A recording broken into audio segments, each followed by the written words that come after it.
Salut à tous, on se retrouve pour le débrief de Nono qui va nous donner son avis sur cette victoire nette et sans bavure de Manchester City ce soir face au tenant du titre, le Real Madrid, 3-0. Ça a commencé avec un doublé de Bernardo Silva et un but de Akanji pour le 3-0 et le quatrième de Alvarez à la 91e minute de jeu. Manchester City qui explose le Real Madrid 4-0. Voilà Nono, très clairement, victoire nette et sans bavure. Manchester City a explosé le Real Madrid de la tête et des épaules de la première à la 95e minute de jeu. 4-0. Le Real n'a rien pu faire. Alors on peut se poser des questions sur les choix de Carlo Ancelotti, Aurélien Tchouaméni sur le banc encore une fois, 80 millions d'euros. Toni Kroos, Modric, Benzema, est-ce enfin terminé? Est-ce que Ancelotti va quitter très clairement le Real Madrid? Sachant que le PSG maintenant apparemment n'est plus sur Mourinho. Bon, très clairement ça peut poser question. Et surtout, si City remporte cette Ligue des Champions, Nono, du côté du Qatar, ça va être très mal vu. Mais bon, quand tu fais tout pour ne pas réussir, c'est sûr que les autres vont pas t'attendre pour que tu réussisses toi-même. Qu'est-ce que tu as pensé de cette victoire nette et sans bavure et incroyable de Manchester City ce soir? On va avant tout parler de City, Sacha. Alors je pèse mes mots. J'ai vu une première mi-temps, déjà un match magnifique, mais j'ai vu une première mi-temps qui va rester dans les annales. Depuis que je suis le football, j'ai pas vu une qualité de football comme ça depuis bien longtemps. Un football total, un pressing, vitesse de course, intensité, récupération du ballon, un pressing permanent. Je crois que j'ai rarement vu une première mi-temps comme ça. En deuxième mi-temps, ils ont géré, ils ont laissé un peu le ballon au Real. Donc voilà, un très grand City. Bravo Monsieur Guardiola. Maintenant, le Real, il a été ballotté, dominé. Comme tu as dit, les choix d'Ancelotti un peu bizarres. Tchouaméni qui bouge pas du banc. Ça faudra nous expliquer. Et là, je pense que Ancelotti est sur un toboggan qui risque de lui faire très mal. Il n'a pas gagné la Liga, il perd en Ligue des Champions, donc son avenir au Real est incertain. Mais gardons avant tout en mémoire ce match de City extraordinaire. On a vu du football total aujourd'hui. Alors vous allez voir ce que c'est un grand club, hein. Le Real Madrid va pas rester comme ça, c'est sûr qu'il y aura des choses qui vont se passer. Est-ce que maintenant que le PSG ne fait plus de Mourinho une priorité, est-ce que Mourinho est promis au Real Madrid, sachant qu'apparemment Mourinho ne voudrait pas travailler avec Luis Campos pour éviter des frictions entre les deux si jamais ils ne sont pas d'accord sur certains points. Et comme ils ont une grosse amitié, ils ne veulent pas gâcher leur amitié. Est-ce que encore la possibilité de voir un grand coach au Paris Saint-Germain s'éloigne de plus en plus? Eh ben, ça a l'air de s'éloigner, mais faut arrêter avec ces fake news. À les écouter, Mourinho, c'était presque fait. Là, aujourd'hui, c'est à aucun contact, d'après ce qu'ils disent. Donc là, ils nous rendent complètement fous.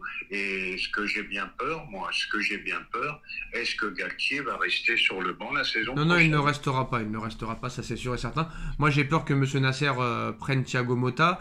En plus, on a vu une info comme quoi c'est ni Nasser ni Campos qui a pris la décision de remettre Messi dans le camp d'entraînement. Dans le groupe, c'est le Qatar. Donc c'est le Qatar qui va décider, mais j'espère que Thiago Motta ne viendra pas quand même. Nono, sachant le match qu'on a vu aujourd'hui, sachant que Manchester City est très proche d'une victoire en Ligue des Champions, c'est très cohérent depuis 3 ans, une équipe qui a été construite d'année en année exceptionnellement bien. Quand tu vois qu'un Bernardo Silva ce soir met un doublé, quand tu vois Gundogan qui fait un match exceptionnel, Gundogan par exemple, Nono, qui sera libre dans un mois, pourquoi le PSG ne se positionne pas?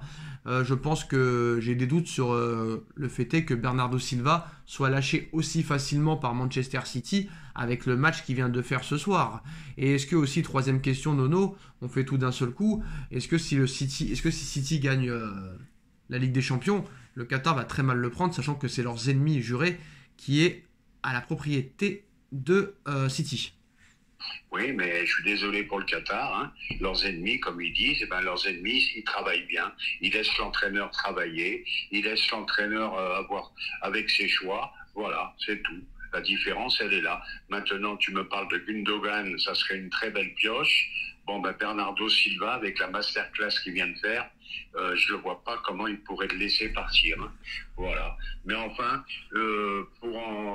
pour compléter tout ça, on a encore vu aujourd'hui, Et là, je me répète encore une fois, aujourd'hui, au très haut niveau, mais il faut courir, courir, courir, courir.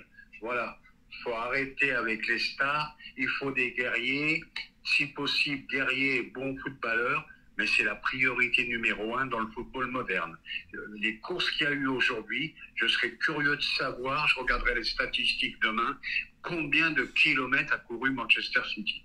Ouais, c'est totalement impressionnant au niveau de l'intensité, ça a été remarquable. On est d'accord pour dire que Guardiola, à l'heure actuelle, est le meilleur coach du monde à l'heure actuelle. Hein. Ah, ben lui aussi, il a évolué un petit peu, il a arrêté le... Bon, il avait quand même une grosse possession, mais maintenant il pratique un jeu beaucoup plus direct. C'est moins à toi, à moi, sans arrêt. Bon, ben il a su se renouveler. Bravo, monsieur Guardiola. Très, très grand entraîneur et pas loin d'être, pour moi, le meilleur entraîneur au monde en ce moment. Quand tu dis pas loin, ça veut dire que t'es pas très sûr, donc tu mets qui à son niveau? Non, parce que j'ai pas de nom en tête, mais je pense que c'est le meilleur entraîneur en ce Bah, moment. t'as pas de nom en tête parce qu'il y en a pas à son niveau. Parce que il va faire le triplé cette année, Il y en a il pas. va faire la Ligue anglaise, je pense qu'il va gagner la Ligue des Champions et je pense qu'il est encore qualifié en Coupe d'Angleterre. C'est pour ça que quand tu dis pas loin, je te pose la question, qui c'est qui serait rapproché de lui, vu qu'il y en a pas à l'heure actuelle pour moi. Oui, je sais pas pourquoi je t'ai dit pas loin, parce que j'avais pas de nom en tête, mais non. Peut-être Galtier, Non. non? Peut-être Galtier, non? Non. Bref. On n'ira pas jusqu'à là. Bref, Nono, Non, qui c'est qui t'a impressionné honnêtement comme joueur à part Bernardo Silva dans cette équipe? Parce que je vois qu'on tape un petit peu sur Haaland parce qu'il a pas marqué à l'aller, il a pas marqué au retour. Mais Haaland quand même, il pèse sur les défenses, c'est impressionnant. Et en plus, il était pas mal. Moi, je pense que comme Olivier Giroud en 2018, il a pesé énormément sur les défenses. Giroud par exemple n'avait pas marqué le moindre but en 2018, mais il avait pesé sur les défenses, hein, et il donnait des espaces sur les Mbappé, sur les Dembélé, tout ça et tout. Donc faut pas croire que Haaland ne sait faire que marquer. Haaland aussi, je trouve, a donné, quand il a pesé sur les défenses comme ça ce soir, a amené des brèches et des espaces de folie à Grealish, à Silva et à De Bruyne. Donc faut voir ça aussi, il faut pas voir que les buts en fait. On dit à Mbappé qu'il faut un peu défendre. Haaland, toute star qu'il est, il a fait un travail défensif ce soir, c'est phénoménal. Alors je comprends pas pourquoi monsieur Mbappé est exempté de travail défensif. Là, non, il y a eu un passage légendaire dans notre vidéo, hein, je sais pas si t'as vu. On a fait un monologue, toi et moi, sans que personne n'écoute personne. Magnifique. Exceptionnel. On est bon. C'est une leçon de football. C'est une leçon de football, Nono. Oui, qu'est-ce que tu veux faire? Exceptionnel. En tout cas, on verra en off ce qui s'est passé réellement. Mais ça risque de rentrer dans la légende et d'être commenté. Très clairement, du côté... donc, qui c'est qui t'a impressionné dans cette équipe de City ce soir?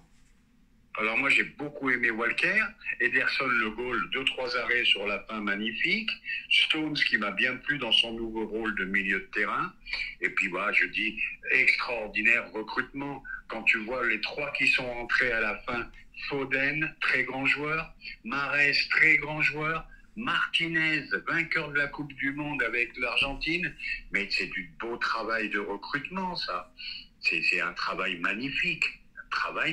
J'en suis jaloux. T'avais un Martinez à acheter, et on a acheté Ekitike. Voilà la différence, elle se fait là. Martinez à Manchester City? Comment il s'appelle l'avant-centre argentin? Peut-être que j'ai des bêtises, comment il s'appelle? Alvarez, pardon, oui, excusez-moi. parce que j'étais pas au courant que Martinez avait signé à Manchester City. Bref, oui, c'est Alvarez, hein, c'est lui qui a marqué le 4e but ce soir pour enfoncer le clou très clairement. Julián Alvarez qui a tué le Real Madrid à la fin pour envoyer Manchester City en finale de Ligue des Champions. Très rapidement pour cette finale Inter-City, tout le monde voit City gagner haut la main. Attention quand même à ne pas sous-estimer cette équipe de l'Inter de Milan qui a un jeu très très défensif, qui met le mur, qui joue en contre. Ne croyez pas que ça va être si facile que ça, je vous préviens. Attention au catenaccio italien, c'est ça. Mais là je vois quand même qu'il y a une grande différence de niveau. Ouais, mais c'est pas le même jeu. Le Real Madrid quand même a un jeu de contre, mais n'a pas de jeu défensif. Contrairement à l'Inter de Milan, qui joue très très défensif et une équipe de contre. Donc ça va être très compliqué pour City de cadenasser cette équipe italienne. C'est pas pareil que les équipes anglaises et espagnoles qui sont ouvertes au jeu, contrairement au Rital, que là c'est vraiment le mur. Hein. Je voulais rajouter un petit mot, Sacha. Non mais qu'est-ce que tu penses de ça? d'abord. Oui, ben, là, sur ce que tu viens de dire, c'est sûr hein, que défensivement, l'Inter, c'est très costaud. Mais je voulais rajouter un petit mot pour finir. Kamavinga, faut arrêter, c'est un milieu de terrain, c'est pas un arrière latéral. Il a marré toute la soirée avec. C'est marrant parce qu'au match aller, c'était un génie de l'avoir trouvé à ce poste-là. J'ai dit que c'était un génie. Il a pas droit, non, mais il a pas le droit de rater un match. On dirait que c'est le premier joueur qui rate un match. Il a marré. Bernardo Silva, il lui a fait la peau Non, toute la mais soirée. Bernardo Silva, il est plus fort que Kamavinga. Coupez-lui le micro. Non, mais à un moment donné, on peut pas sur un match tout mettre à la poubelle, tous les bons matchs qu'il a fait. Très clairement.